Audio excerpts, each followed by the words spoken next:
ये वाली लिसनिंग में अगर आपका स्कोर 25 प्लस आता है तो मतलब आप जो हैं आप एक एवरेज स्टूडेंट भी हैं तो भी आप जो है आइल्स की लिसनिंग जो है रियल एग्ज़ाम में क्रैक कर पाएंगे। तो प्लीज़ इस लिसनिंग को अच्छे से करिए क्योंकि ये एग्ज़ाम लेवल वाली लिसनिंग है और करके अपना स्कोर ज़रूर मेंशन कीजिए और चैनल को भी ज़रूर सब्सक्राइब कर लीजिए। जिनका एग्ज़ाम 3rd 10th 8th 17 और जन में जिनके एग्ज़ाम हैं उनके लिए प्रेडिक्शन वीडियो बहुत जल्दी आने वाली है, तो प्लीज़ चैनल को भी एक बारी आप ज़रूर सब्सक्राइब कर लीजिए। Section 1. You will hear a conversation between a printing company employee and a customer. First, you have some time to look at questions 1 to 5.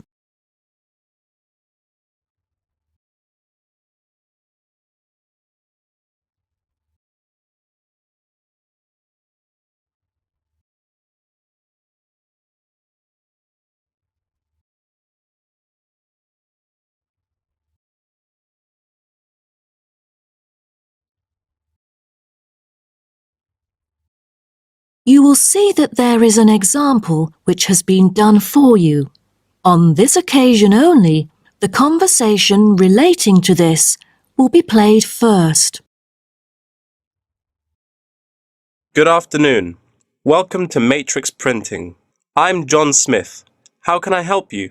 Good afternoon. I'm here to reprint a brochure for our hotel. There are some pages that need revising. The customer says the brochure sample needs revising. So, brochure has been written in the space. Now we shall begin. You should answer the questions as you listen, because you will not hear the recording a second time. Listen carefully and answer questions 1 to 5. Good afternoon. Welcome to Matrix Printing. I'm John Smith. How can I help you? Good afternoon. I'm here to reprint a brochure for our hotel. There are some pages that need revising. Sure. How may I address you? Oh, I'm Mary Jane from Central Hotel Chains. Nice to meet you. I've got samples of the previous version. I assume it is your company's advertising brochure. Yes. What exactly is the problem?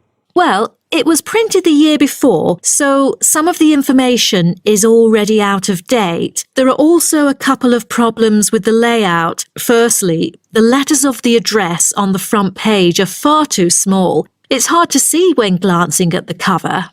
How big do you need it to be? Increase the letters by 3 font sizes. Just a minute. Let me take notes of your requirements. Okay. What else needs changing? The information regarding the pool should be deleted because it is currently under renovation and is not available. So, all of the relevant descriptions on page 2 should be removed? What do we replace it with? We can't just leave the whole page blank. Just fill it in with the introduction of our newly opened gym. I've included all the relevant information here in this flash drive. Let me check. I see. No problem then. What is also bothering us is that the description under the top photos on page 4 is incorrect. The word lounge needs to be replaced with reception. Fully noted. Is that all? No, there is more. Turn to page 5. We feel that showing merely the picture of our exterior and interior decoration does not fully represent the appeal of our hotel. On second thought, we've decided to use a picture with the view of the hotel. Do you have the original copy of the picture? Yes, it is also enclosed in the flash drive. Okay. We'll re-edit the whole layout of the photos. Great. Before you hear the rest of the conversation, you have some time to look at questions 6 to 10.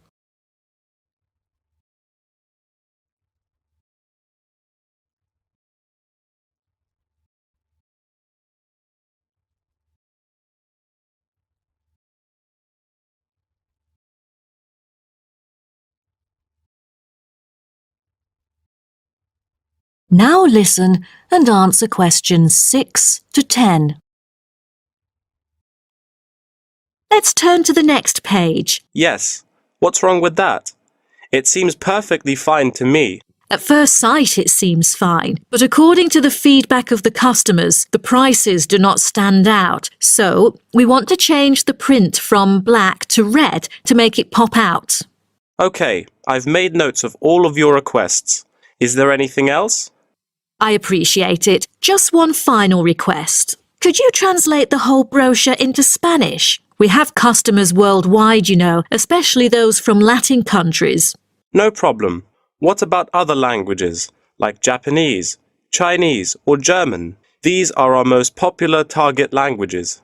I have to ask the manager about the Chinese version. There's been a surging number of Chinese clients during recent years. However, we don't need German or Japanese translations, as we currently don't have many customers from those two countries.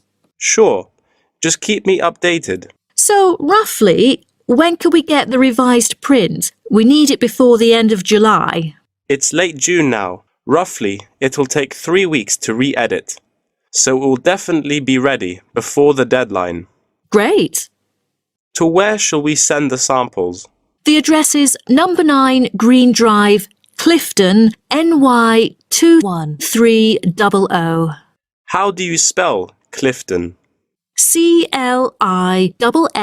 CLIFFTON, Clifton.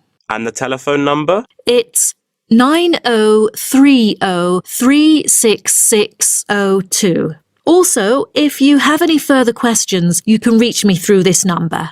Okay. That is the end of section 1. You now have half a minute to check your answers.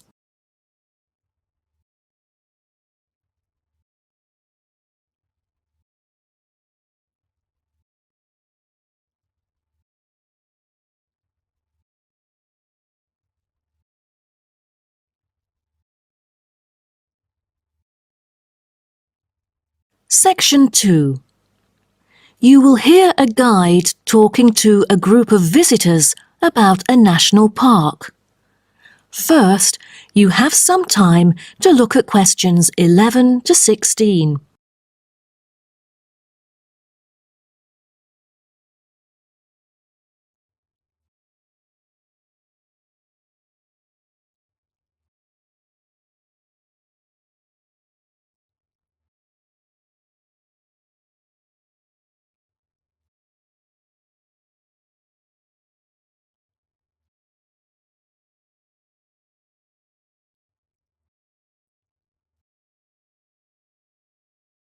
Now listen carefully and answer questions 11 to 16. Welcome to Byron National Park. I am Jim Carson, your tour guide for the trip. First, I'd like to give you some basic information about the park. Covering 7,000 acres of land and spanning across 3 states, Byron National Park was established to protect the area's most spectacular scenic values. With unique geological features, natural history, and native plant and animal life, it is an ideal destination for recreation as well as research purposes. The park has a breathtaking waterfall connecting the longest river in the country, but it is most renowned for having the largest subtropical rainforest worldwide. There are many layers of tall, medium, and low vegetation growing with seasonal variations in the park. It is a place where the air seems green. Ardent hikers can find an awesome array of options here. Apart from the dense green rainforest, tourists can also hike along the mountain trail.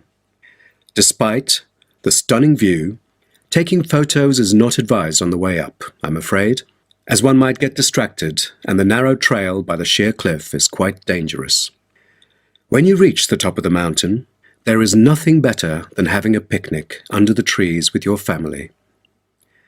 Accompanied mostly by wildlife, walkers as well as cyclists may find the bush track a good choice for having a tranquil time to themselves. As your tour guide, I suggest that only expert hikers take the creek circuit, because its beautiful and inspiring scenery through the subtropical jungle is paralleled by its physical challenges. A list of transport is available within the park. Bicycles are a popular choice as it is the most flexible way to get around. Electric trams are temporarily closed for maintenance. Boat trips down the river are an ideal way to spend a tranquil afternoon. Rest assured that transport within the park is covered in the bill. Extreme sports is another highlight of the park. There are, for adventurous grown-ups, especially those who are comfortable with having a racing heart, scary as it may sound, it is actually safe to participate in extreme sports under strict instructions and close supervision. Abseiling is available regardless of the weather. It is a fun way to overcome fear of heights, gain new skills, and get an adrenaline rush. Bungee jumping and paragliding are also available, except for during the summer. At this point, you might worry about meals here.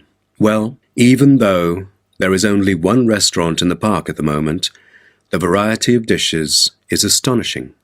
There are 2 meals included in the price. Just get your meal ticket at the reception before dining. Also, there is no need to make reservations or worry about availability, since there are plenty of tables. Before you hear the rest of the talk, you have some time to look at questions 17 to 20.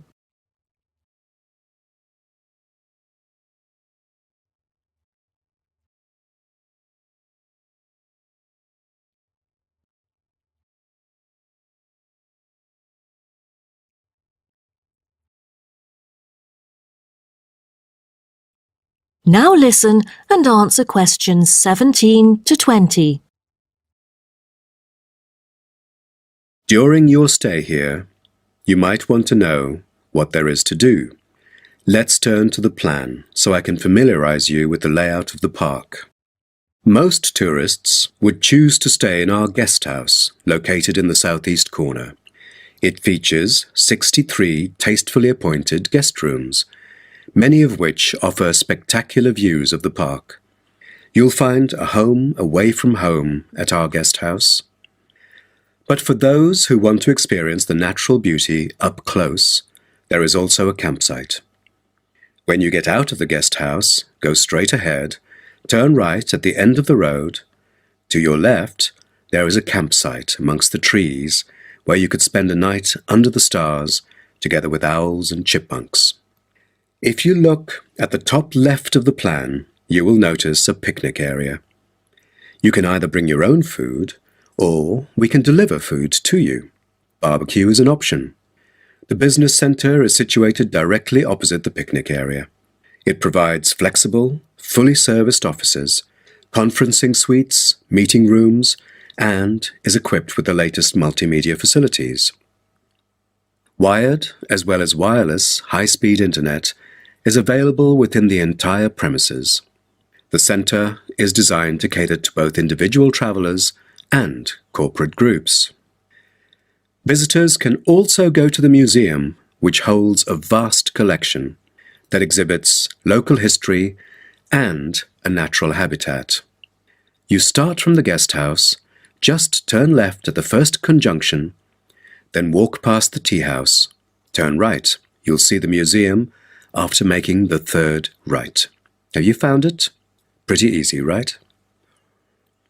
To spend a delightful afternoon with a book and a fresh cup of coffee, you can go to the only cafe in the park. From the guest house, you go straight, then take the second right, and you'll see the cafe right in front of you. You might want to check out our all-season tennis court, which offers instruction for all ages and skill levels. It is located right opposite the cafe. That is the end of section 2. You now have half a minute to check your answers.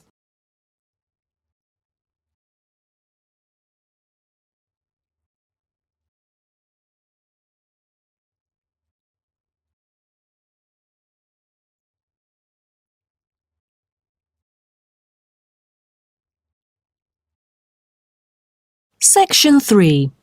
You will hear two students called Helen and Paul talking to their tutor about a nursing course. First, you have some time to look at questions 21 to 24.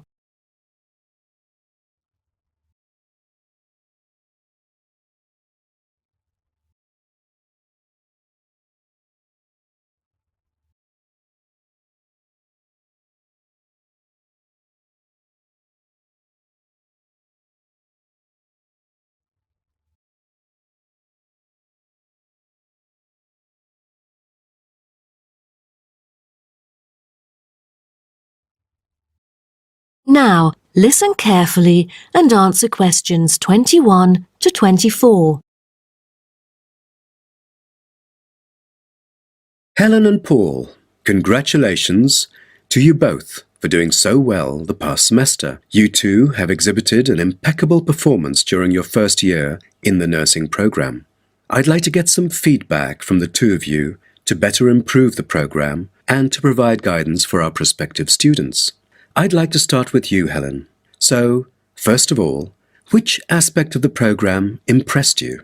Well, to be honest, when I was enrolled into the course, I was expecting a group of classmates my age. But as I stepped into the classroom for the first time, I was surprised by the diversity. Most were in their 20s, but there were also those in their 30s or even 40s. As it turns out, the intergenerational communication has sparked intense debate and new thinking, and I think that's something special about the programme that I appreciate very much. What about you, Paul? What do you think of the program? For me, the group project we carried out last semester is another key feature of the program. The whole class was divided into 8 different groups, working on 8 prospective cases. Team building sessions were conducted in a collaborative way most of the time. Comprised of 5 members, our group studied acute pancreatitis. During the process, we broke the task into different parts and assigned them to each member. We were then able to tackle the complex problem by pooling our knowledge and skills. More importantly, stronger links were established between the group members. Because of the project, we've all become good friends. That's true. According to graduates, group projects prepare them for the work world in which teamwork and collaboration are increasingly the norm. So tell me, Paul, what else do you like about the program? I want to be a registered nurse, working in a public hospital after graduation. So the internship provided is a valuable opportunity for clinical practice in a supportive learning atmosphere. However, I was amazed by the amount of written assignments, since I thought the course should have focused more on practice-oriented learning. Well, I have to disagree with you, Paul. The essays demonstrate your understanding of the course. For me, writing essays is a process that involves critical thinking, which challenges me to develop my points more thoroughly. I thus managed to gain a diversity of perspectives. The program is designed to deliver basic and advanced theoretical knowledge of core concepts, including healthcare systems concepts, together with practicum or clinical practice experience to bridge the classroom content to the practice setting. So, I'm afraid written work is unavoidable. Also this year, we've added a module of law. How do you feel about that? At first, we felt that learning law is kind of redundant and too time-consuming. After a few sessions, we realised that it is necessary in dealing with future medical disputes. Before you hear the rest of the talk, you have some time to look at questions 25 to 30.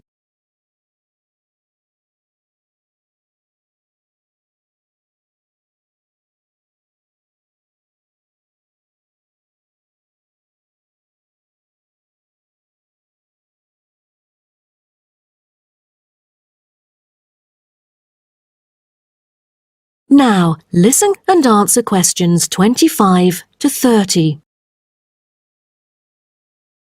Do you have any suggestions for prospective students? What bothers me most is handing in essays on time. I almost missed the deadline once because there were 3 essays due within the same week, so rationalizing your time is critical. Well, that's true. The lectures deliver so much useful information. I have poor memory, so I kept making notes and revisiting them on a regular basis. To my surprise, at the end of the semester, I have learnt the key concepts by heart. How was the research? I heard that it was quite challenging. How did you manage to overcome the difficulties? That's true. The majority of us had no clue how to carry out the research at first. Fortunately, when I was digging up reference materials at the library, I sought help from the librarian. She taught me about finding the appropriate resources and choosing the proper research methods. Have you checked out the online forum? Yes, it has become a habit for me to visit the forum regularly. In a sense, it extends classroom learning. It is where the students post academic problems that they come across and get support from the faculty members. Some of my classmates didn't do so well during the placement tests. I feel that background reading is necessary. Lastly, do you have anything to say to the freshmen?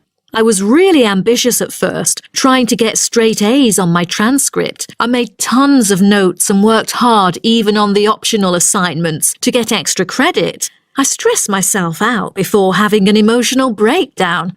After consulting my advisor, I found it important to set realistic goals. Don't push yourself too hard. It is wise to sort out your priorities. Thank you for coming here today and providing valuable feedback on the program. Have a great summer break. That is the end of section 3. You now have half a minute to check your answers.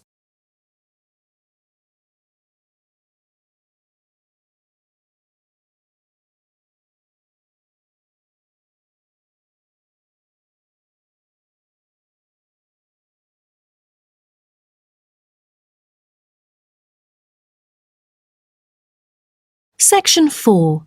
You will hear part of a lecture about African penguins. First, you have some time to look at questions 31 to 40.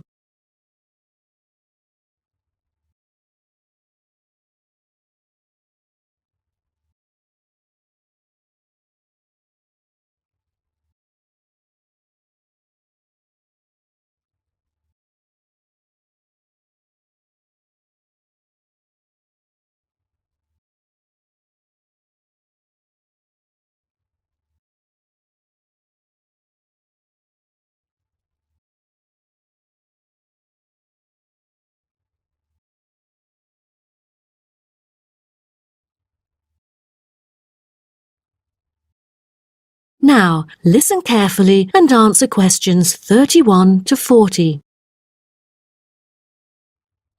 Good morning, everyone. Today's lecture is about a type of adorable animal, the penguin. When you think of penguins, you may picture them surrounded by snow and ice. But not all penguins live where it's cold. African penguins live in the southern tip of Africa. They are usually found within 40 kilometres of the shore and on a number of its surrounding islands. African penguins are also known as jackass penguins because they make donkey-like braying sounds to communicate.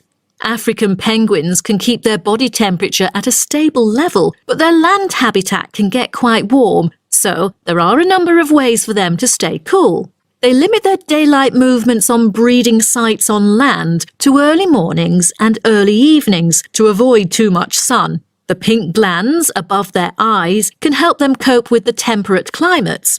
Like other penguins, African penguins spend most of the day feeding in the ocean, which also helps keep them cool. Being a type of small to medium-sized penguin species, African penguins average about 60 centimetres tall and weigh up to 3.6 kilograms. They have a black stripe and a pattern of unique black spots on their chest. Males are larger than females and have larger beaks. Even though they are categorized as birds, African penguins aren't able to fly because of their heavy bones. Their wings are more like flippers that make them particularly suited for life in the water. When they're on land, their flippers and their tails help them keep their balance and walk upright. African penguins begin to breed at the average age of 4. When a male and female pair up, they tend to breed together for the rest of their lives. Most other penguins nest and lay their eggs out in the open, but African penguins have a different approach. They dig holes under bushes out of their own excrement, called guano. so they are sheltered from the sun and predators. The African penguins survive on a diet that is comprised mainly of marine organisms. They feed primarily on fish like sardines, along with the occasional squid and shellfish. But when normal food is in short supply, they eat tree roots as well. The streamlined body of the African penguin allows it to move through the water like a rocket, capable of reaching a speed of around 20 kilometers per hour when hunting for food.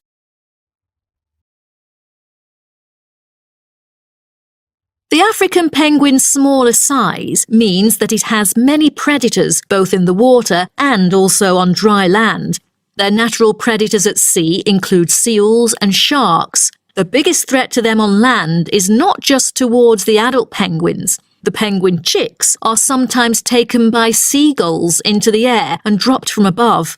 The seagulls could thus feed on them. At risk from predators, young penguins are protected for about 40 days after hatching by both parents. They will leave the colony when they are between 3 to 5 months old and will return a few years later. The entire surface of their body is densely covered with feathers, which fall off during the winter. This process is called molting and takes about 3 weeks to complete. During that time, they are unable to forage. Therefore, prior to this, African penguins spend about 5 weeks laying down fat deposits. They generally live between 10 to 15 years. However, many do not reach their full lifespan. Their population has drastically declined. Approximately 120,000 African penguins remain in the wild, and their population has decreased by 90% in the past 60 years. They are considered to be vulnerable and have been listed as being endangered. 2 major factors have contributed to their decline. They are struggling for nesting space due to human disruption and competing for food due to overfishing and pollution. With the limited number of breeding pairs, survivorship becomes difficult for African penguins. This makes them especially vulnerable as environmental conditions change or an outbreak of a disease occurs. For instance, avian malaria has caused 27% of the captive breeding penguins' deaths annually. The more genetic diversity there is within a species, the higher the likelihood that at least some of the individuals will adapt and survive. That is the end of section 4. You now have half a minute to check your answers.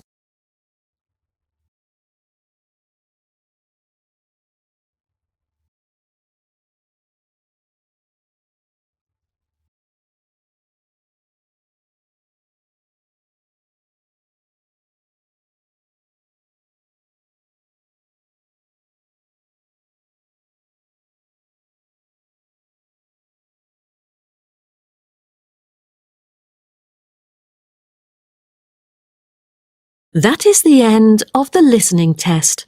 In the IELTS test, you will now have 10 minutes to transfer your answers to an answer sheet.